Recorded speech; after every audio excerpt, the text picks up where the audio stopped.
my name is Gabby and welcome back to my channel, or if you're new here, then welcome to my channel. And today's video is going to be my April 2022 reading wrap-up. And in the description of this video, I will be leaving the content warnings for all of these books, along with links to my journal with me's and reviews for these books that I did. So overall, April was a pretty good reading month for me, with only a few slumps here and there. I definitely did deviate from my original plans, but at this point, I would have been more surprised if I stuck to my original plans. So yeah, let's go ahead and talk about the books that I did finish this month, and we're just going to go in the order that I finished them. These first two books that I'm going to be talking about are technically required reading, and I try not to review or rate books when they're like under that required reading lens. And those two books are King and the Dragonflies by Kacen Callender and Pet by Akwaeke Emezi. I was so excited to see this book on the syllabus at the beginning of the semester because I absolutely adored Felix Ever After by Kacen Callender, and I'm so glad that I got the chance to finally haul and read this book. I definitely do want to give this one a reread at some point because I really enjoyed it, and I wish I didn't have to read it as fast as I ended up having to, because there were so many moments that I just wish I got to like relax, sit with, and appreciate more. But at the end of the day, I did end up, I don't want to say rushing through this, but also kind of, so definitely want to give it a reread at some point. I also really enjoyed this book, but once again, I feel like my time with it was a little rushed. This one especially, I would say really rushed, just because of how the semester was going at the time that I had to read this. So once again, I am definitely interested in a reread. And then also with this one, I do have a very strong interest in the prequel Bitter. So I think what the plan is right now is to read Bitter and then doing my reread right after, which should be a great time. And I feel like both of these books do have a ton to offer, and I'm just excited to spend more time with them. Okay, so these next two books that we're going to be talking about are still for that same class that I mentioned with those two right there. And in that class, my final project is creating a book bundle. We had to choose at least 3 books. I ended up debating my topic for a little while, and I wanted to choose books that I already owned, and I realized that I had just finished the Bloom Into You light novel, so that leads me to my topic, which was sapphic literature, because I had 2 books on my TBR that fit that topic. And the first of those 2 books is Some Girls Do by Jennifer Dugan. Some Girls Do follows an openly gay track star after she has to transfer schools, as it turns out her queerness is against her Catholic school's code of conduct. She meets a closeted bisexual beauty queen who also likes working on her old car. These two are very drawn to one another, but while one of them wants to keep their feelings and growing relationship a secret, the other is not ready to come out yet. So I enjoyed this book overall, even though I am still very conflicted over it. I mentioned this in my review, but talking about this book is still very difficult for me, because on one hand I do like the characters and the romance, but also I disagree with them a lot, and I think they say some really messy things. And those comments do get addressed, and I feel like this does address a lot of important things. Like, I feel like it includes a lot and tackles a lot throughout the story. And I do appreciate that the characters are so three-dimensional and we do get to see so many sides of them, but then they also do say a lot of things that I just never really have gotten over. So throughout the story, there are a lot of really dramatic points and also some really fun and cute points with some really good banter.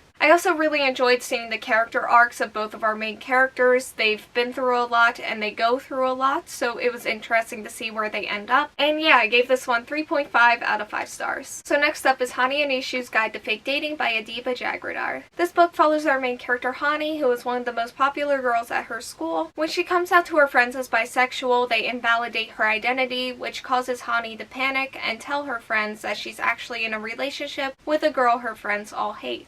This girl is our other main character, Ishu, as she agrees to follow along with the lie if Hani helps her become more popular so that she has a chance of being elected head girl. However, everything changes when these two start developing real feelings for each other. I feel like I fell in love with this book from page 1, and also Ishu just became one of my favorite characters ever from page 1. The romance was so adorable, and I love seeing them together. They are kind of tropey. There's the fake dating trope, which is a trope that I haven't read much of, but definitely do need to read more of. This book also does tackle some serious topics. As you could probably tell from the synopsis, there are some really infuriating people in this book, and this book tackles various kinds of racism and homophobia that the characters do experience. The story also felt very character focused, and I enjoyed the character story arcs and character growth. I do just wish there was a bit more development in certain areas, because I feel like I was waiting for things by the end of the book that never really showed up. And I ended up giving this one 4.5 out of 5 stars. So next Next up, we have the Teen Titans Beast Boy graphic novel by Garcia and illustrated by Gabriel Picolo. This is the second book in the Teen Titans graphic novel series, and this one follows Garfield Logan, who is fixated on finding a way to impress the chosen ones, who are the social elite at his school. He accepts a dare, and because of that dare, his social status begins to soar. However, other things begin to change as well. I feel like I don't really have much to say about this, honestly. I enjoyed it, and I really liked the art, and I think what this book made me want to do the most was catch up to and keep anticipating the rest of the Teen Titans graphic novel series, because I really enjoy and really am intrigued by what these two here have done so far with this series. I ended up giving this one 3.5 out of 5 stars. I think I gave Raven a 4 to a 4.5, and I think I just enjoyed this one a little bit less, but I am still really satisfied and glad that I read it. And the last book for this video is You Are a Badass by Jen Sincero. So this is a self-help book, and also just another book that I feel like I don't have much to say about. I didn't always connect with the writing, but there are definitely things that I have taken and will continue to take with me in my life, and I am incredibly grateful for those. I definitely took my time to read this one. I think I read it over the course of a year or something. I don't know if we've reached 2 years. I think we were getting close though. And I am glad that I read it overall, and I have no idea how to rate this book, so I didn't. Okay, so that is all I have for this video. Thank you all so much for watching. Like, comment, subscribe, hit the bell, and answer the question that'll be around here if you want to do that, and hopefully I will see you here next time. Bye!